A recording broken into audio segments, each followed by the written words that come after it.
This opening kicks ass. It's quirky because this guy's quirky, it's movies because this guy's movies, and it mashes a bunch of eclectic moods and ideas together into an awesome sauce because this guy, something awesome sauce. It's such an eye-catching opening that it reached #1 on YouTube trending, and it deserves it. But why is this so good? Your first thought might be Mappa, and that's reasonable. You wouldn't even be wrong. Looks like that would be wrong. What? Anime can't just be boiled down to the studio's name? What? In fact, most of anime is freelance work anyways, huh? Also, the sound is getting really irritating, I'm sorry. So, as easy as that answer would be, turns out kind of wrong. But don't worry, I'm right. And the answer is, who could have saw this coming? A freelancer, Shingo Yamashita. If you've been a cartoon liker recently, chances are you've probably already tasted a bit of Yamashita's style. He's been a busy bee. Heck, Chainsaw Man isn't even the only opening he's worked on this season of anime alone. Everyone wants him. He's got the sauce. A certain mangaka even specifically requested for their adaptation to have his openings. But like, what even is the sauce? What exactly is a Yama opening? Now, I've already trapped myself a bit since he can adapt to the setting and tone of whatever he works on, but there are still some fundamental quirks that if you can't pick up on, you too can feel smug and better than everyone else when you recognize the taste of his sauce. I'm dropping this energy. But first, a little history lesson. Before he was known as the most exciting opening director of modern anime, he was known as one of the most exciting animators, originating from the first wave of webgen talent. These animators said, fuck it, I don't need traditional training, let's just raw dog this shit and post my work on Twitter. Eventually, the industry would take notice and say, gadzooks, that animation was busting. While webgen is kind of a vague term nowadays, generally, the style associated with the term is characterized by digital output over flatness over scale of medical action over form, and really just coolness over fundamentals. If that doesn't make sense to you, think Newgrounds stick figure animation, but animated, animatified. Now there's some weird implications with both that definition and that comparison, but putting all that aside for now, generally, sounds pretty great. Turns out, some people don't really love that look in anime, especially when the industry itself is pushing for increasingly insane line counts and detailed character designs. To make things worse, these webgeners tend to be weirdos, so the result may look even less clinical than one might want. In fact, if they get too wacky with it, their work might even be awarded by casual audiences the super cool honor of being called the what the heck, they ran out of budget style. The most infamous example being this episode of Naruto Shippuden, which I don't even know if it's still a hot topic, but it's a good episode.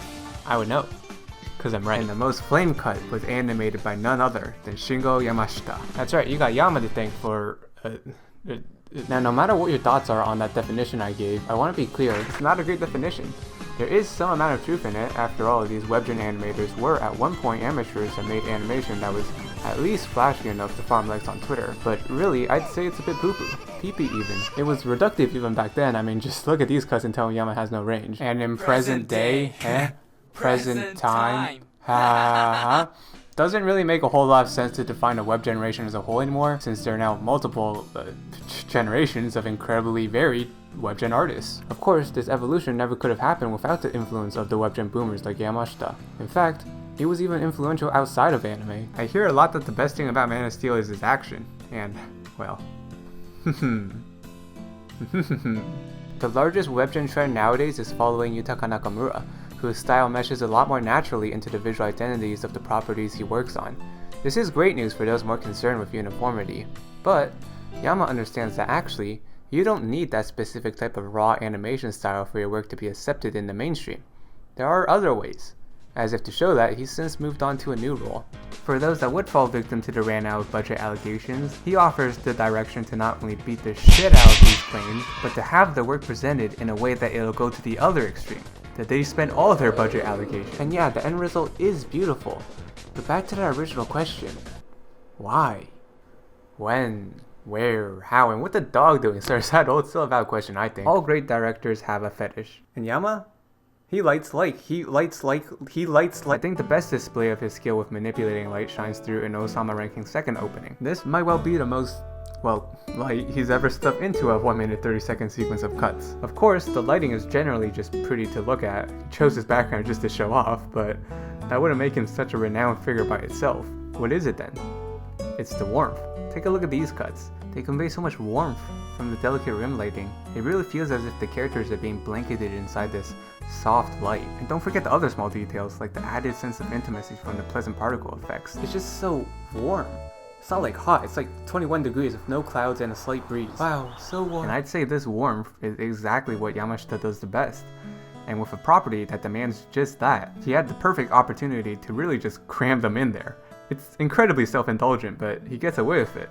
because it's just too good. I also want to highlight the movement of and between his cuts. This is a pretty extreme example, but if we take a look at this sequence from Sorcery Fight's second opening, it's pretty clear. For like 5 consecutive cuts, we are just moving right. Always. There is so much momentum in this sequence, and the camera work is really dynamic, but it all still comes out nice and clear. But it's not just the cuts themselves. Pay attention to the structure. These cuts are all linked by one of Yamashita's favorite tools for connecting shots, which is the cross dissolve. He abuses the shit out of it. In fact, he's generally just a fan of blending cuts together. Apart from lending a sense of further fluidity to his already incredibly fluid shots, his editing with transparency gives an ethereal touch to his openings. Wow, that sounds pretentious. But don't lie, you agree. Because I've talked about the individual elements of his direction so far, and yeah, they're all awesome. But even if you have access to the best ingredients in the world, mushing it all into some sauce still might not taste good. Wait, shit. Thinking about it this way, maybe the actual best thing about Yama is his ability to take the raw work of all the artists under him and piece them together to something far larger than the sum of its parts. No one's accusing this of looking like WebGen, but more than just that, I think at his best, Yama breathes life into his openings. Tangible animation layered with intimate details topped with ethereal flow, all merged together cohesively. It all ultimately leads into that self-contained sense of life that elevates stories into experiences. But isn't it a shame that he's just an opening director? 1 minute 30 just isn't enough.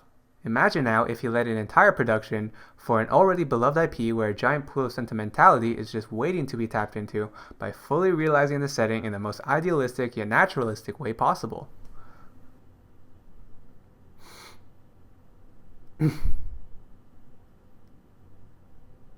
Okay, yeah, this entire video was just a ploy to get more people to watch the Pokemon Let's See You direct to watch it.